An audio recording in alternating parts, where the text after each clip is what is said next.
En manchette aujourd'hui, un jeune a été agressé au Lac-Simon et Sophie Dupuis remporte le prix du meilleur film canadien. Le TVA Nouvelle Midi commence maintenant.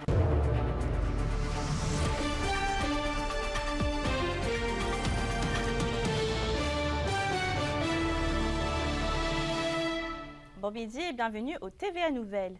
Un jeune homme a été attaqué à l'arme blanche à Lac-Simon. C'est dans la nuit de samedi à dimanche que les enquêteurs en crime majeur de la Sûreté du Québec ont été dépêchés pour enquêter sur les lieux d'une agression armée.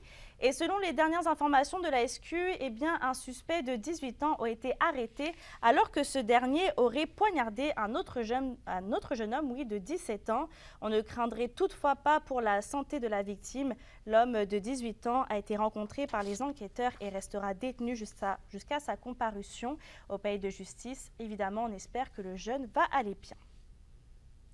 En santé maintenant, c'est exactement dans une semaine que Malartic va dire au revoir aux horaires de faction. L'annonce du ministère de la Santé, on se rappelle, avait été faite au printemps dernier, mais le processus a pris plusieurs mois. Le député d'Abitibi-Est, Pierre Dufour, a tenu à féliciter le CISAT, Malartic et le gouvernement pour avoir réussi à mener à terme ce dossier. Le maire de la municipalité, Martin Ferron, explique qu'il s'agit d'une victoire pour la région. On avait une demi-couverture, si je pourrais dire ainsi, depuis toujours, presque depuis des années. Et puis, on a fait des représentations, nous. Dessercom a fait des représentations à l'époque, la famille Vezeau et frères, le syndicat des paramédics. Tout le monde s'est mis ensemble, je crois, avec les années pour pouvoir faire évoluer ce dossier-là. Il ne fallait jamais lâcher la pression. On ne l'aurait pas ce matin, je crois, si on n'aurait pas lâché la pression sur le gouvernement. Toujours à Malartic, la municipalité a dévoilé son plan de revitalisation de son centre-ville. La ville va notamment offrir de l'aide financière aux propriétaires de bâtiments de la rue Royale. Yoann Carrière a les détails. Le programme d'aide financière pour la revitalisation du centre-ville de Malartic a pour objectif de permettre aux propriétaires de bâtiments de la rue Royale de remettre leur propriété au goût du jour. Une revitalisation du patrimoine qui est donc différente des travaux réalisés, par exemple, à Val-d'Or. Tout ce qui est quand même les trottoirs, les pavés, l'aménagement centre-ville, ça va appartenir à la municipalité. On a du travail aussi à faire là-dedans. On va le travailler probablement avec SARP ou avec une firme. C'est toujours des appels d'offres qui vont nous accompagner aussi à améliorer le design au niveau autour des bâtiments. Les propriétaires pourront ainsi obtenir jusqu'à 60 000 $ selon les travaux afin de procéder aux rénovations proposées. Le maire Martin Ferron croit qu'un programme d'aide financière était la meilleure manière d'inciter les propriétaires à revitaliser le centre-ville. On avait besoin de donner un petit coup de barre, puis l'aide pour ça, c'est de l'argent aujourd'hui que ça prend. Fait qu'on vient supporter les propriétaires avec des professionnels qui vont les accompagner en plein de vie, aider à choisir les matériaux comme sorte de design qu'ils vont faire. Ils vont lui préparer tout ça avec eux et avec leurs idées, puis ils vont les amener vers des constructions plus durables, des finitions qui vont perdurer dans le temps. Au total, c'est près de 200 000 $ que la Ville compte injecter dans ce projet cette année. Le programme d'aide financière sera également reconduit en 2024 et 2025. On va voir comment va aller la demande. Si elle est forte, peut-être même qu'on pourrait le modifier en cours de route. On verra bien si la demande est là. Ce n'est pas tous des projets immenses de plusieurs centaines de mille, comme il va en avoir sûrement à travers. Un comité sera responsable de déterminer quels projets seront acceptés pour faire partie du programme cette année. Le président de la Société de développement économique de Malartic, Isaac Juteau, indique que l'emplacement du bâtiment et le type de travaux effectués feront notamment partie des critères évalués. C'est sûr que ce qu'on vise, c'est toute la rue Royale, sauf que les bâtiments qui sont situés entre l'avenue Fournière et l'avenue Centrale sont priorisés puisque c'est plus le cœur du centre-ville. Ensuite, il y a aussi la vétusté des bâtiments, donc s'ils sont en bon état. Donc, un bâtiment qui sera en moins bon état et qui a besoin d'un petit peu plus d'amour serait un peu plus priorisé. Sinon, évidemment, c'est selon ce que les propriétaires vont nous soumettre comme besoin. Yoann Carrière, RNC Nouvelles, Malartic. On va en éducation. Le centre de la petite enfance Bonaventure souhaite agrandir ses installations dans le quartier de Notre-Dame à Rouyn-Noranda. Un appel d'offres est lancé jusqu'au 12 octobre pour concrétiser le projet d'agrandissement. Cette initiative est en lien avec le nouveau partenariat avec le CISAT qui prévoit de créer une centaine de places en garderie dans la région d'ici septembre 2024. On rappelle que les places vont être offertes principalement aux enfants des employés qui travaillent au CIS de l'Abitibi-Témiscamingue. Dans un autre dossier, bilan plus que positif de la collecte de sang qui s'est déroulée à Val-d'Or lundi dernier. C'est du moins ce qu'a exprimé Emma Québec dimanche par voie de communiqué. Ce sont 412 donneurs qui se sont présentés à la collecte de sang sur un objectif de 380 personnes. Et pour ce qui est des prélèvements, eh bien, ce sont 357 poches qui ont été prélevées sur un objectif de 293. Selon Emma Québec, chaque don peut aider jusqu'à 4 personnes. Un nouveau record pour la 4e édition du défi FUCAT Desjardins qui a récolté plus de 100 000 $. C'est d'ailleurs le 14 septembre dernier à Amos que se déroulait l'événement. Ce sont 225 participants qui ont couru à la piste d'athlétisme pour amasser des dons pour la fondation de l'UQAT. Ayant d'abord un objectif de 75 000 $, ce montant record a été atteint grâce à des dons anonymes totalisant un peu plus de 8 000 $ reçus après l'événement. On passe en politique puisque c'est cette semaine que marque le début de la session parlementaire du côté de la Chambre des communes à Ottawa. Les députés du Bloc québécois, Sébastien Lemire et Sylvie Bérubé, sont prêts à faire valoir les intérêts de la région.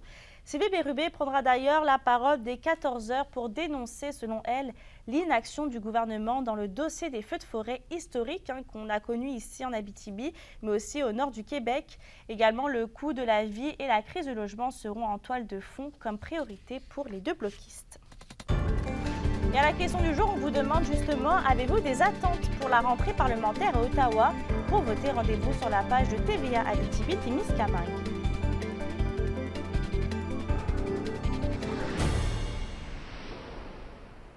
C'est ce dimanche que le Festival international du film de Toronto s'est clos et le film solo de la Val-d'Orienne Sophie Dupuis a obtenu le prix du meilleur film canadien.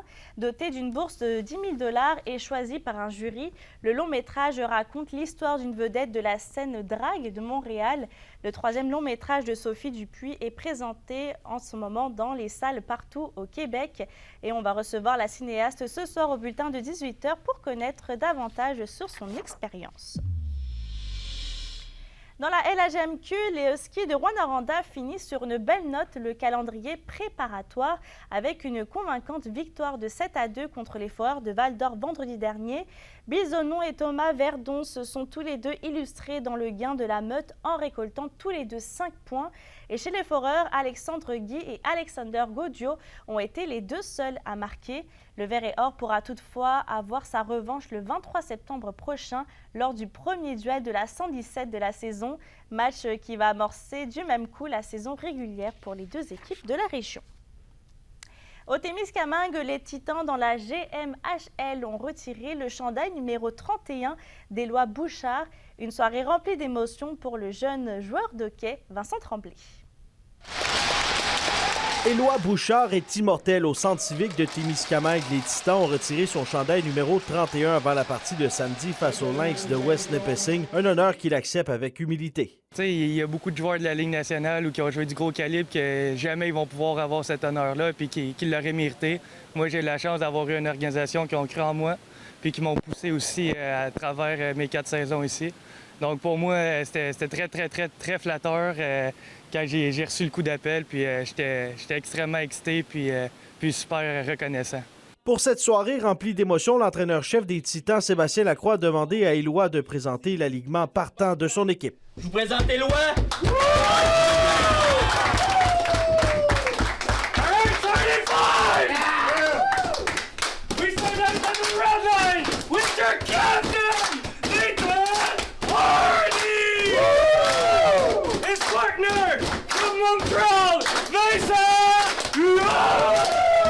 Pour le directeur général François Harrison, le numéro 31, désormais immortel, était le coéquipier ultime. Éloi Bouchard à Témiscamingue, ça a été un joueur de concession. Ça a été un joueur autour duquel on a bâti notre équipe. Lorsque j'ai pris le club en main à la première saison, au printemps 2019, Éloi a été le 3e ou 4e joueur qui a signé à Témiscamingue. Et nous, on voyait en lui un gardien de but qui potentiellement deviendrait le gardien de l'organisation. Éloi Bouchard conserve que des souvenirs mémorables de son passage au Témiscamingue. Je te dirais, mes plus belles années de hockey, c'est ici, ça, assurément, sans aucun doute, ça a été mes plus belles années de hockey. J'ai vraiment trippé sur la place ici. C'est une super de belle ville. Le monde sont souriants, sont très polis. On sort, on se fait reconnaître. C'est le fun d'avoir une petite communauté soudée comme ça. Pour ce qui est de la partie, les Titans n'auraient pas refusé de l'aide d'Éloi Bouchard. L'équipe s'est inclinée 5-4 devant les Lynx de West Nipissing. Vincent Tremblay, RNC Nouvelles, à Témiscamingue. D'ailleurs, c'était un grand week-end pour les équipes de la région évoluant dans la GMHL. Vendredi, les Pirates de Ville-Marie se sont imposés par la marque de 5-3 aux Lynx de West Nipissing. De leur côté, les Titans de Témiscamingue ainsi que le Bécard de Sainte-Terre croisaient pour la première fois le fer. Ce fut toutefois une domination pour l'équipe témiscamienne qui s'est imposée par la marque de 5-1. Et les trois équipes étaient de nouveau à l'action samedi. Tout d'abord, les Pirates n'auront laissé aucune chance au Bécard avec une écrasante victoire de 12-5. Et de leur côté, les Titans se sont inclinés 5-4 devant les Lynx de West Nipissing. Dans le monde du karaté, Alexandre Saint-Arnaud ira représenter le Canada en Hongrie du 24 au 29 octobre prochain. Le jeune homme karatéka originaire de Rwanda sera sur les tatamis dans le cadre du championnat du monde de karaté senior WKF à Budapest. Évoluant en tant que champion canadien dans les rangs des 84 kilos, Alexandre Saint-Arnaud sera donc le seul athlète canadien de sa catégorie à porter les couleurs du Canada. Alexandre quittera le Canada le 20 octobre pour terminer sa préparation avec l'équipe canadienne. Cet événement est considéré comme le plus gros et le plus convoité de tous les championnats de karaté dans le monde. À la météo aujourd'hui, les nuages vont être de la partie dans toute la région. Ça pourrait devenir une alternance de soleil et de nuages cet après-midi en Abitibi. Au Témiscamingue, on pourrait avoir un 40% de probabilité d'averse. Il va faire un minimum autour de 13 degrés. Pour ce soir et cette nuit, ça va être partiellement nuageux avec des nappes de brouillard se formant au cours de la nuit. Et côté température, il va faire un petit peu froid. Il va faire un minimum de 12 et 4 degrés avec un risque de gel.